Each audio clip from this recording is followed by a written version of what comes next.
Welcome back. सो formulations जो हम लोग स्ट्रेट लाइन के कर रहे हैं उसमें चलिए अगला अगला केस हम लोग देखते हैं। अगला केस में इसमें मैं ऐसे लिखूँगा कि we have to consider a line passes via a point. एक लाइन है जो किसी पॉइंट x1 y1 से जा रही है और साथ में and makes angle alpha with a line. तो हमारी कंडीशन क्या है कि एक लाइन है जो कि किसी पॉइंट x1 y1 से जा रही है। हमारा पॉइंट है x1 y1 से जा रही है और वो एक एंगल मेक कर रही है alpha with another line. Okay, let me just try to draw this situation. तो मान लीजिए हमारे पास ये y एक्सिस है, ये हमारी x एक्सिस है, ठीक है। और ऑलरेडी क्या हम कह रहे हैं कि हमारे पास एक लाइन है। तो ये जो लाइन की बात कर रही है ये लाइन ये है हमारे पास, और हमारे पास एक पॉइंट है और इस पॉइंट का कोऑर्डिनेट है x1 y1। ओके, अब हम कह रहे हैं कि अब हम एक लाइन जो कि इस पॉइंट से जा रहा है और अल्फ़ा एंगल बना रहा है दूसरी लाइन के। तो आप ऐसा करो, आपने कहा कि आपने एक लाइन ड्रॉ की इस तरह से, ये आपकी लाइन है, ऐसे जा रहा है ये, और आपने कहा कि ऐसा जा रहा है तो ये अल्फ़ा एंगल बना रहा है। लेकिन कोई कहेगा ऐसा भी तो हो सकता है कि वो बिल्कुल सीधा जाए, और 90 डिग्री का एंगल बनाए, या ऐसा भी हो सकता है कि वो इस तरह से जाए और अल्फ़ा जो है वो इस तरह से एंगल बनाए। तो 90 डिग्री तो एक स्पेशल केस हो गया। हम ये दो केस लेते हैं, केस नंबर 1 है, एक ये है, और केस नंबर 2 है जो ये है। एक खास बात देखो यहाँ पर क्या है, जो केस नंबर 1 वाली लाइन है इसका स्लोप क्या है, इसका स्लोप आप कहोगे इसका स्लोप निगेटिव है। याद करो पिछली क्लासेस में मैंने बताया है कि अगर आपके पास कोऑर्डिनेट हैं इस तरह से, आप ऐसे स्लोप ले रहे हो जैसे नेगेटिव स्लोप, अगर आप ऐसा स्लोप ले रहे हो this is the positive slope. Okay, so यहाँ पर आप देख रहे हो जो 1 और 2 ये दो केस हैं, एक का स्लोप जैसे ये 2 वाला है केस, इसका स्लोप पॉजिटिव है, ये वाला केस स्लोप नेगेटिव है। तो इसका मतलब है कि हम दो सिचुएशन को यहाँ पर डील कर रहे हैं, एक पॉजिटिव स्लोप के साथ, एक नेगेटिव स्लोप के साथ। आपने क्या पढ़ा है, आपने ये पढ़ा है कि अगर कहीं पर हमारा पॉइंट है और कुछ अल्फ़ा बना रहा है, तो आपने पढ़ा था कि इसे y minus y1 and then some slope time x minus x1, ऐसा आपने एक फार्मूला पढ़ा है इससे पहले। अब यहाँ पर सिचुएशन चेंज हो गई है, क्योंकि यहाँ पर आपके पास इस लाइन का अपना स्लोप, इसे ये जो लाइन ये येलो कलर की लाइन है इसका अपना स्लोप मान लो m है। ओके, ये m के साथ किसी एंगल पर m के साथ है फाई, तो उसका tan फाई m है। तो अब फार्मूला क्या होगा, तो बच्चों इसका जो फार्मूला है जरा इसको नोट करें, देखें क्या इसमें खास बात है। इसका फार्मूला हो जाएगा y minus y1 is equal to m time plus minus tan alpha divided by 1 plus minus m tan alpha multiplied by x minus x1। आप कहोगे सर यहाँ प्लस माइनस दो टर्म क्यों ले रहे हैं, तो वही प्लस माइनस टर्म इन्हीं को दिखा रहा है जो स्लोप की बात करें तो दो तरह की लाइन सिचुएशन को। आप जब भी इस तरह के क्वेश्चन सॉल्व करोगे तो आपको ये प्लस माइनस लेने पड़ेंगे, और आप यहाँ पर दो पॉसिबिलिटी दिखाओगे। एक पॉसिबिलिटी ये जो 1 से दिखा रहे हैं इसको रिप्रेजेंट करेगी, दूसरी पॉसिबिलिटी जिसको 2 से दिखा रहे हैं इसको रिप्रेजेंट करेगी। ओके, सो इस तरह से अब आप देखोगे ये क्या है, m और tan अल्फ़ा, ये कुछ ऐसा है जैसे हमने बताया था कि आपके पास दो लाइनें हैं और दो लाइनें एक दूसरे को कट कर रही हैं, यहाँ कोई एंगल फाई बन रहा है, तो इनके बीच में एंगल क्या होता था, जो tan फाई होता था, that is some m1 m2 और 1 प्लस माइनस होता था m1 m2, इस तरह का आपके पास फार्मूला हो जाता था, एक प्लस एक स्लोप प्लस एक माइनस, इस तरह का। वैसा ही कुछ लॉजिक यहाँ पर भी है, बस इतना है कि tan अल्फ़ा वो अल्फ़ा है जो कि इस x1 y1 से जाती हुई लाइन हमारे पहले से मौजूद लाइन के साथ बना रही है, और m जो है जो पहले से मौजूद लाइन उसका जो स्लोप है वो है। तो m में बी 1, m में बी एनीथिंग, tan अल्फ़ा में बी एनीथिंग। तो इस तरह से हम अपना ये पूरा फार्मूला समझ पा रहे हैं। ओके, चले आगे बढ़ते हैं और अगले फार्मूले की तरफ बढ़ते हुए हम देखते हैं कि हाँ, एक बहुत बढ़िया फॉर्मूला है ये।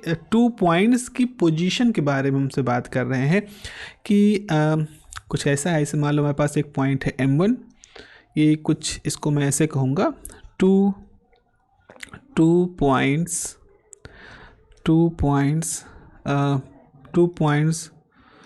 और लोकेशन आप कह दो, 2 पॉइंट्स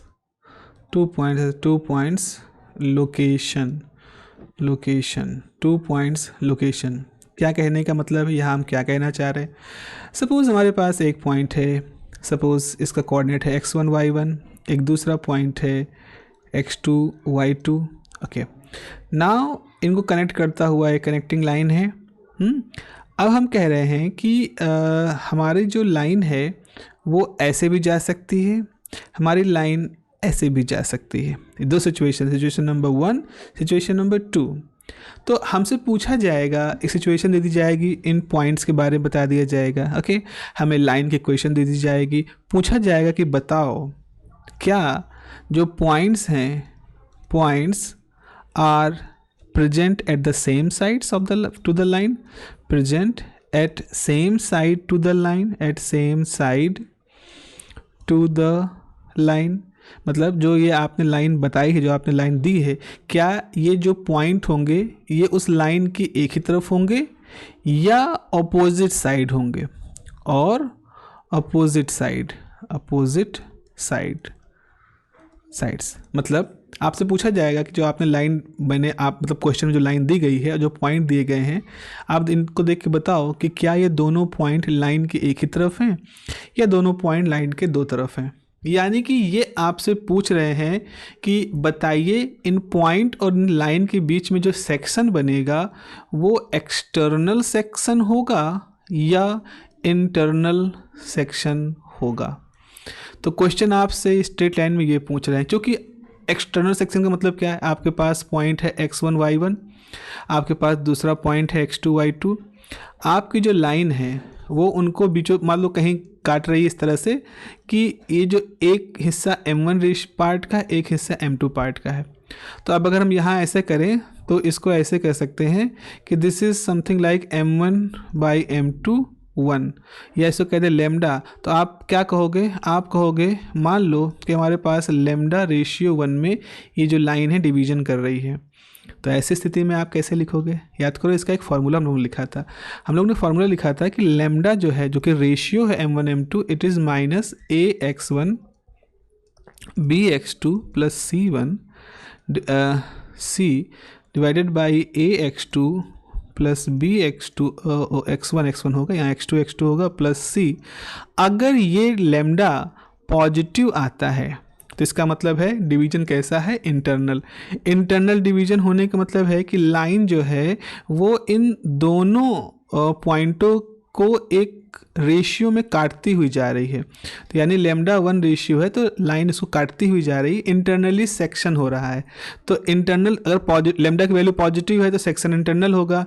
इसका मतलब है कि वो जो पॉइंट्स होंगे वो अपोजिट साइड होंगे, वो जो पॉइंट होंगे वो अपोजिट साइड पे होंगे। लेकिन अगर इसकी वैल्यू नेगेटिव आ जाती है तो इसका मतलब है ये इंटरसेक्शन कैसा है, ये इंटरसेक्शन एक्सटर्नल नेचर का होने वाला है और इसमें सेम साइड पर आपके ये पॉइंट होंगे। So this is going to be a very nice question, क्योंकि थोड़ा सा इसमें पिछला भी कुछ ट्रिक आ गया है और ये अच्छा question, I would say it's a good question. Okay, now अब हम जिस घड़ी का इंतज़ार कर रहे थे आखिरी में, कि आपको मैं लिख देता हूँ, आपको एक कैलकुलेशन देखना है, आपको एक कैलकुलेशन देना है, calculation of the length of perpendicular fall from a given point on a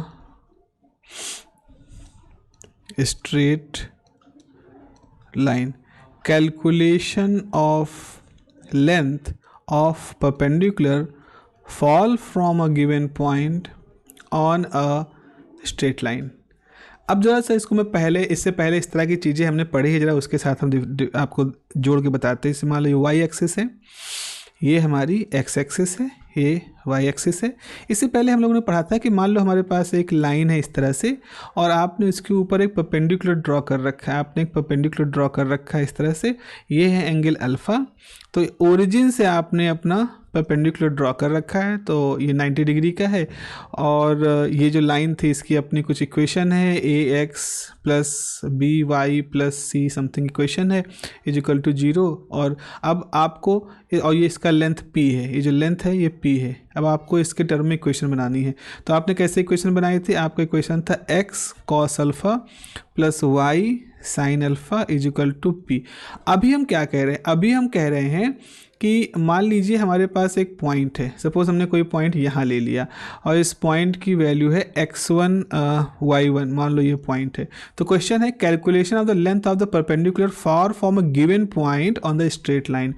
तो अब हमारी क्वेश्चन ऐसे है कि मान लो कोई पॉइंट है x1 y1, ओरिजिन मानोगे तब तो ये पहला फार्मूला है, लेकिन अब कोई और पॉइंट मान लो x1 y1, वहाँ से आप एक परपेंडिकुलर ड्रॉ कर रहे हो इस तरह से, हो आप एक परपेंडिकुलर इस तरह से ड्रॉ कर रहे हो, इस तरह से ओवर मैंने राइट कर दिया।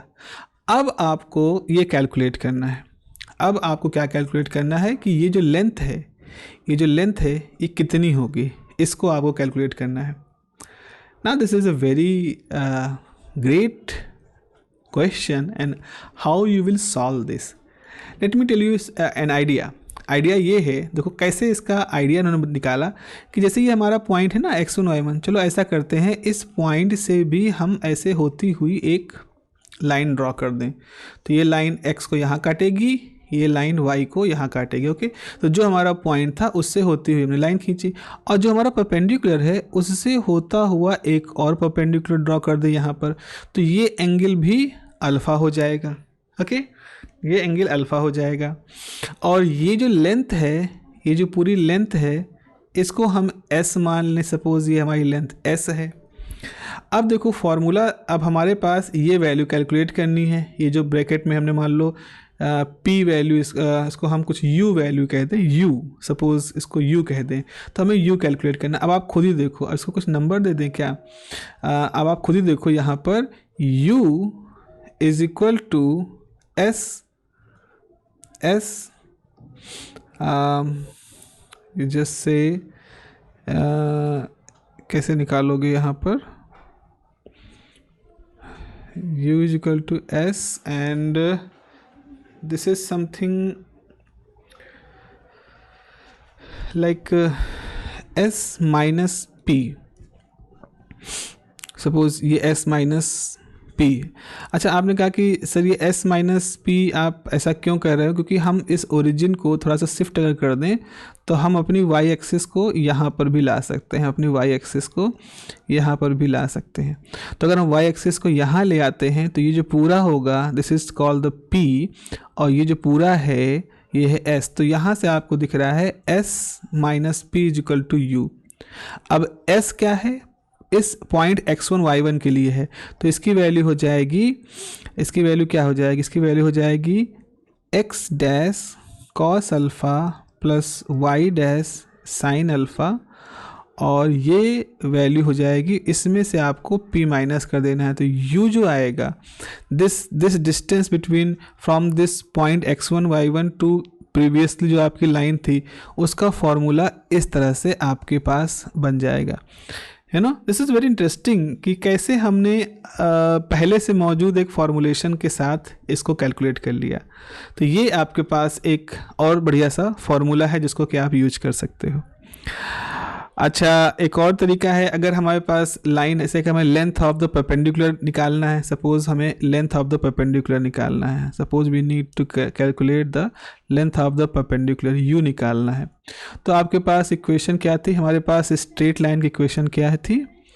तो स्ट्रेट लाइन इक्वेशन है ax plus by plus C is equal to 0। तो आपके पास फॉर्मूला हो जाएगा लेंथ ऑफ u, यानी लेंथ और perpendicular u is equal to ax1, चूँकि x1 पॉइंट है, by1 c divided by under root a square plus b square. Now this is the formula of the length of perpendicular. वो length of perpendicular जो कि x1 y1 point से एक ऐसी line के ऊपर ड्रॉ किया गया है जो कि आपको पहले से दी गई है। तो पहले से दी गई लाइन है ax plus B Y plus C, मतलब ये वाली लाइन है ax plus B Y plus C. इसके ऊपर आपने किसी x1 y1 पॉइंट से, लेट मी शो इट, किसी x1 y1 पॉइंट से आपने परपेंडिकुलर ड्रॉ किया। तो उस इस परपेंडिकुलर u का जो लंबाई होगा वो आपका इस फार्मूले से दिया जाएगा। This is the formula. So this is almost I would say 80% of all the formulas of the straight line. In the next class we will give you the final episode of this formula of the straight line. Okay, इतना हम लोग यहाँ पर आपके साथ complete कर लेंगे। चलिए फिर मिलते हैं आने वाले क्लासेस में, और अपनी तैयारी को धार देते रहिए, तैयार रहिए। Have a nice day, take care.